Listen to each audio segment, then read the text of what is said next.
Au nom du Père et du Fils et du Saint-Esprit, Amen. Grande joie d'être là avec toi en ce vendredi 20 octobre. Et chaque vendredi, c'est toujours une journée de prière et d'intercession pour les souffrants, pour tous ceux qui sont dans les besoins, qui ont besoin de notre prière, de notre intercession. Et aussi, une journée toujours où nous sommes invités à contempler les crucifiés. Regardez Jésus sur la croix. Jésus qui a tellement aimé le monde, qui a offert sa vie pour nous sur la croix. Maintenant, la première lecture d'aujourd'hui, c'est Romains chapitre 4, à partir du verset 1er.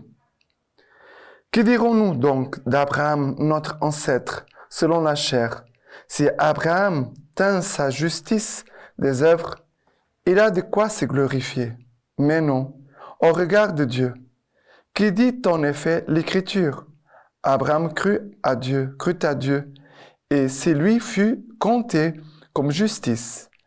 À qui fournit un travail, on ne compte pas le salaire à titre gracieux. C'est un dû. Mais à qui, au lieu de travailler, croit en celui qui justifie l'impie, on compte sa foi comme justice. Exactement comme David proclame heureux l'homme à qui Dieu attribue la justice, indépendamment des œuvres.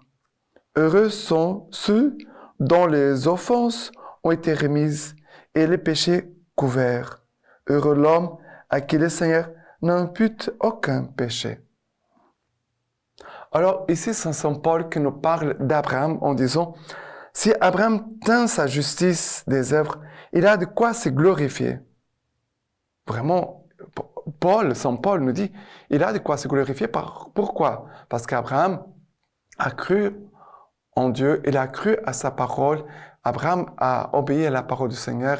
Il a tout quitté pour suivre le Seigneur et laisser le Seigneur le conduire là où le Seigneur voudrait.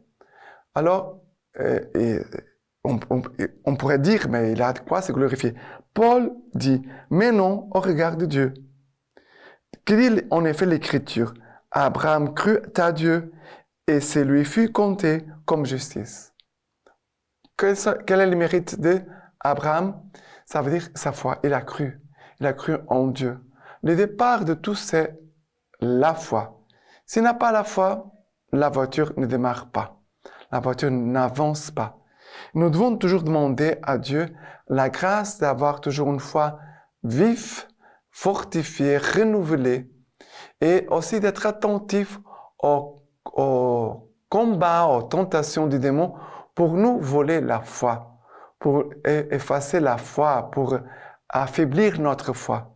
Nous devons avoir cette attitude, d'un côté, de demander toujours à Dieu de nous fortifier dans la foi, de renouveler et rendre notre foi forte et vive, joyeuse, mais en même temps, nous devons veiller parce qu'il y a des attaques de démons toujours pour essayer de nous voler la foi ou alors d'affaiblir notre foi pour qu'elle ne soit pas lumineuse parce que la foi, c'est comme la lumière. Si nous marchons conduits par la lumière, on avance. Mais s'il n'y a pas de lumière, on est dans l'obscurité, c'est difficile d'avancer. D'accord? Et le Seigneur, à la fin, dit exactement comme David proclame, heureux l'homme à qui Dieu attribue la justice, indépendamment des œuvres. Heureux ceux dont les offenses ont été remises et les péchés couverts. Alors, ça, c'est la grâce de la joie, mais liée à la foi. Pourquoi ils sont heureux? Pourquoi ils croient que ces offenses ont été remises et les péchés ont été couverts. Ça veut dire, le Seigneur m'a pardonné tous mes péchés, et en même temps, le Seigneur a couvert notre petitesse, notre faiblesse. Il nous a couvert de sa puissance, de sa grâce, de sa personne. Heureux l'homme à qui le Seigneur n'impute aucun péché. L'homme qui accueille la foi, il se détache des œuvres de péché pour faire les œuvres de Dieu. Voilà quelle est notre joie. Mais le départ, c'est toujours notre foi. La foi, c'est un don de Dieu. C'est une vertu théologale. Ça veut dire que c'est un don reçu directement de Dieu et qui nous conduit et qui nous éclaire et qui nous fortifie sur notre chemin ici-bas et qui nous conduit jusqu'au ciel. Voilà. Le psaume d'aujourd'hui, c'est le psaume 32 à partir du verset 1er. Heureux qui est absous de son péché, acquitté de sa faute. Heureux l'homme à qui le Seigneur ne compte pas son tort et dont l'esprit est sans fraude. Après le verset 5. Ma faute, je te l'ai fait connaître. Je n'ai point caché mon tort. J'ai dit, j'irai au Seigneur confesser mon péché. Et après, le verset 11, que nous dit ici. Réjouissez-vous dans le Seigneur, exaltez les justes, créez de joie tous les cœurs droits. Alors, le premier verset, c'est quelque chose de semblable par rapport à l'écriture que nous avons écoutée de Romains. Mais ici, il y a quelque chose de nouveau. J'irai au Seigneur confesser mon péché. Voilà, non pas seulement avouer son péché, personnellement parlant, mais de reconnaître son péché devant le Seigneur, et on pourrait même dire devant le prêtre dans la confession, dans le sacrement de la confession. Et après, réjouissez-vous dans le Seigneur. Il y a une béatitude, réjouissez-vous dans le Seigneur. Exaltez les justes. Les justes sont les hommes qui cherchent toujours s'ajuster à Dieu, qui cherchent toujours s'ajuster à la volonté de Dieu. Voilà, il y a toujours une recherche de la volonté du Seigneur, de chercher la communion avec le Seigneur, de correspondre à la volonté du Seigneur. Voilà, la foi fait son travail en nous. Créer de joie tous les cœurs droits. Qui donne un cœur droit, c'est la foi. Parce que c'est la foi qui peut éclairer et dire, voilà, le chemin du Seigneur, c'est par ici. Et la volonté du Seigneur, c'est ceci. Un cœur droit, un cœur honnête, vrai, juste devant le Seigneur. D'accord? Et maintenant, l'évangile d'aujourd'hui, c'est Luc chapitre 12, à partir du verset 1er. Sur ces entrefaits, la foule s'étant rassemblée par milliers, au point qu'on s'écrasait les uns les autres, et se mit à dire, et d'abord à ses disciples, méfiez-vous du levain, c'est-à-dire de l'hypocrisie des pharisiens. Rien en effet n'est voilé qui ne sera révélé, rien de caché qui ne sera connu. C'est pourquoi tout ce que vous aurez dit dans les ténèbres sera entendu au grand jour, et ce que vous aurez dit à l'oreille dans les pièces les plus retirées sera proclamé sur les toits. Je vous le dis à vous, mes amis, ne craignez rien de ceux qui tuent le corps, et après cela ne peuvent rien faire de plus. Je vais vous montrer qui vous devez craindre. Craignez celui qui, après avoir tué, a le pouvoir de jeter dans la géhenne. Oui, je vous le dis, celui-là, craignez-le. Ne vendons pas 5 passereaux pour 2 as, et pas un d'entre eux n'en est oublié devant Dieu. Bien plus, vos cheveux même sont tous comptés. Soyez sans crainte, vous valez mieux qu'une multitude de passereaux. Alors, Jésus ici, le titre c'est « Parler ouvertement et sans crainte ». Parler ouvertement. Et le Seigneur dit, mais ce que vous dites, c'est pourquoi que tout ce que vous aurez dit dans les ténèbres sera entendu au grand jour. Et ce que vous aurez dit à l'oreille dans les pièces les plus retirées sera proclamé sur le toit. Ça veut dire que le Seigneur dit, on ne peut rien cacher à Dieu. À Dieu, nous ne pouvons rien cacher à Dieu. Dieu voit tout. Il voit nos bonnes intentions. Il voit le bon cœur que nous avons. Dieu voit aussi l'amour que nous avons envers lui.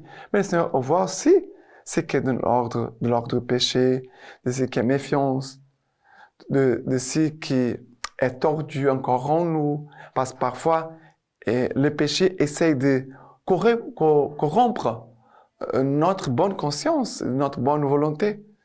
Alors, le Seigneur dit, il faut toujours apporter tout ce qui est en nous et apporter devant le Seigneur. Ça, c'est la vie de prière. Tout ce que je pense faire, les décisions, les choses que je vis, je dois toujours apporter cela devant le Seigneur. Nous devons le faire dans la prière. Ici, le Seigneur dit, méfiez-vous du levain. Ça veut dire de l'hypocrisie. Parce que les démons, ils essaient toujours de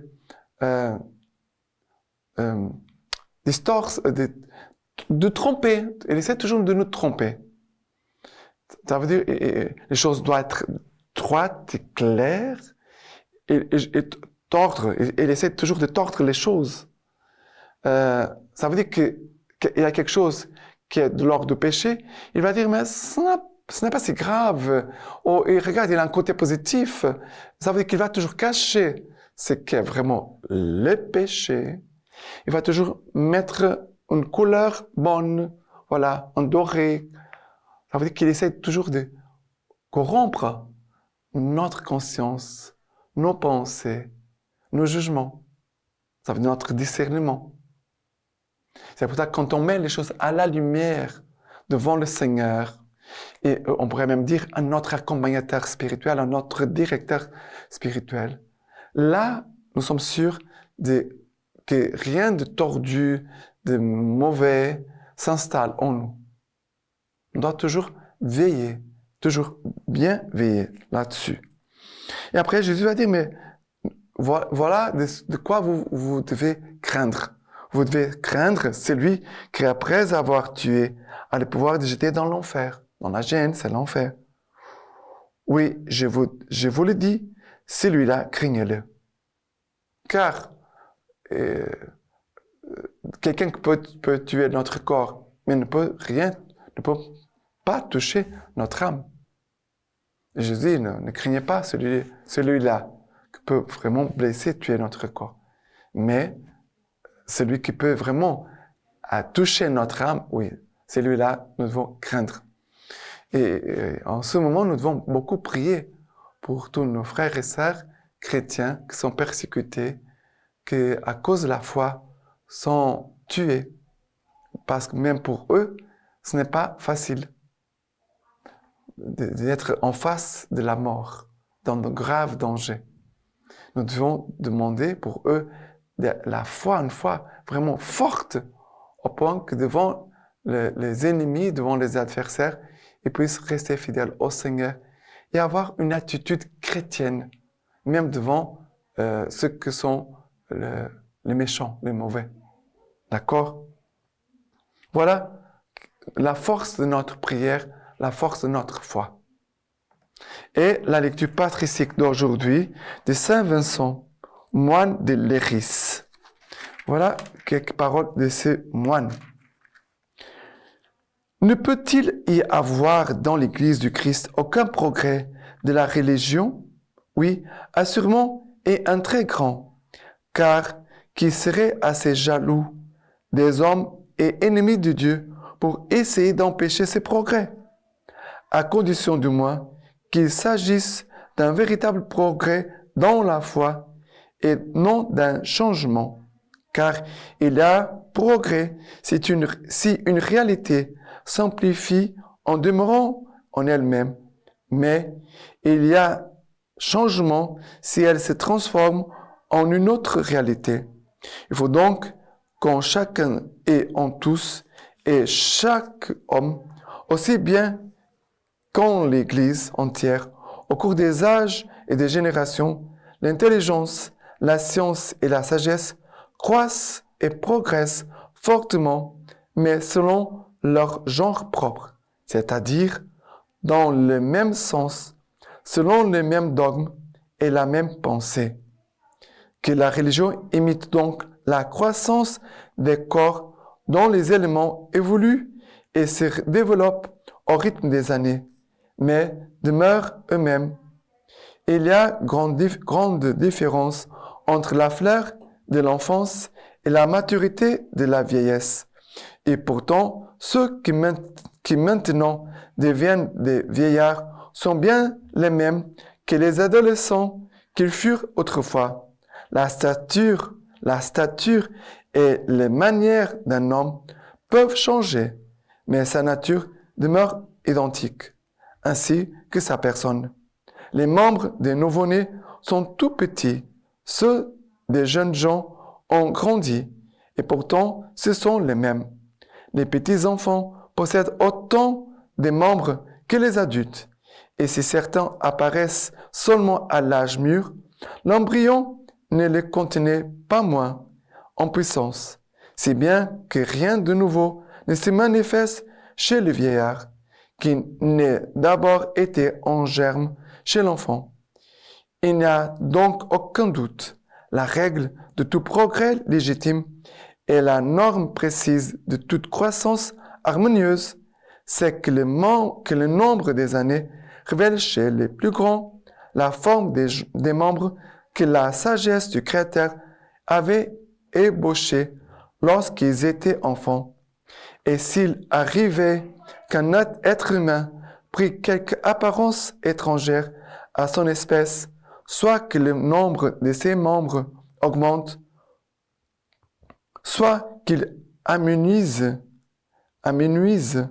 tout le corps périrait nécessairement et serait en tout cas gravement débilité. Il en va de même pour les dogmes de la religion chrétienne. La foi de leur progrès veut qu'ils se consolident au cours des ans, se développent avec le temps et grandissent au long des âges. Maintenant, je vous laisse la bénédiction par les mains toutes pures de la Vierge Marie.